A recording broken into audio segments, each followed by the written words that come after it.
السلام عليكم ورحمة الله وبركاته. أهلا وسهلا متابعين الكرام، متابعي قناة أبراج اليوم للتوقعات اليومية. اليوم هنعمل برج العقرب بتاريخ 13/12/2025، وهنشوف طاقتك غدا وتوقعاتك على جميع الأصعدة، على الصعيد العام والعملي والمالي والعاطفي والصحي والدراسي. ما تنسوش حبايبي اعمل لايك للفيديو والاشتراك بالقناة وتفعيل زر الجرس تشجيعا منكم ليصلك كل ما هو جديد أصحاب برج العقرب. على الصعيد العام استرجاع وقوة وتركيز على خطة مستقبلية، رغم إنك حاسس إنك محتاج ترتاح شوية يا عقرب، لكن شغلك النهاردة ماشي في هدوء وبخطوات محسوبة. في شعور إنك رجعت تسيطر على تفاصيل ضاعت، أو خلاص فهمت إزاي تمشي أمورك بدون ما حد يتدخل. اليوم مناسب جدا ليك يا عقرب لترتيب الأوراق، أو لمذاكرة شغل، أو لإنهاء مهمة كنت مأجلها، أو لوضع خطة بعيدة المدى. المميز في طاقة يومك إنك مش بتاخد قرار متهور، أنت بطيء ولكن ثابت، وبتبني خطوة فوق خطوة لحد ما تلاقي إنك واقف على أرض قوية. ولو حد حاول يضغط عليك أو يجرك لاتخاذ قرار مش جاهز له، هتعرف توقفه بكلمة قصيرة بس مؤثرة. والأجمل يا عقرب إنك بتكسب احترام حد في بيئة عملك بسبب هدوءك وحكمتك. أما على الصعيد المالي تغيرات بسيطة لكنها بتأثر عليك إيجابيا. اليوم في طاقة مالية هادية، لا خسارة ولا مكسب، بس في شيء بينضج وكأنك قربت تشوف نتيجة تعب مالي كنت مستنيه من فترة. ممكن يجيلك مبلغ صغير ينفعك، أو تحس إن مصاريفك بدأت تقل، أو تكتشف طريقة أفضل تدير بيها فلوسك، أو تتخلص من تعب مالي كان مضايقك. طاقتك اليوم يا عقرب بتخليك تفكر في إدارة المال مش في صرفها، وده شيء ممتاز ليك لأنك بتبني مرحلة مستقرة الفترة الجاية. كمان لو عندك مشروع أو فكرة ربح، فالنهاردة مناسب إنك ترتب خطواته بدل ما تنفذه. أما على الصعيد العاطفي مشاعر عميقة ووضوح بعد فترة ضباب.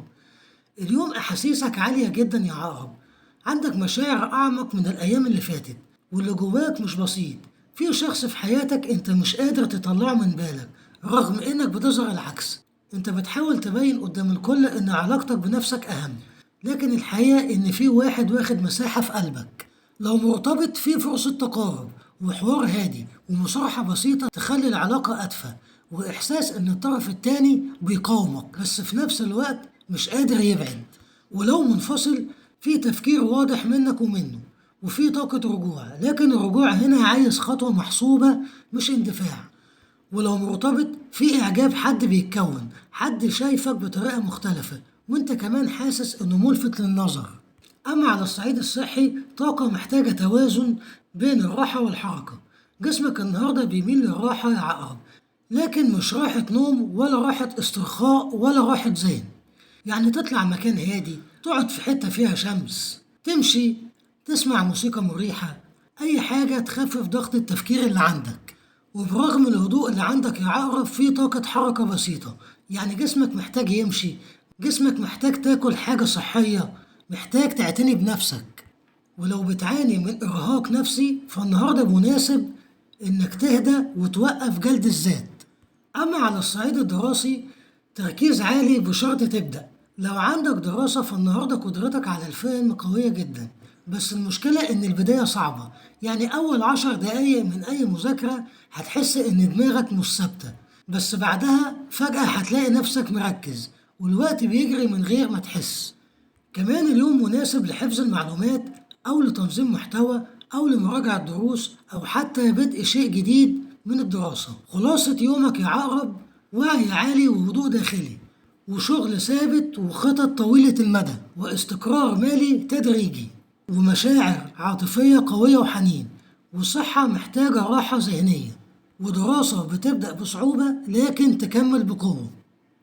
ودي كانت قراءتك اليوم يا عقرب، انتظروني مع فيديو آخر وتوقعات جديدة، والسلام عليكم ورحمة الله وبركاته.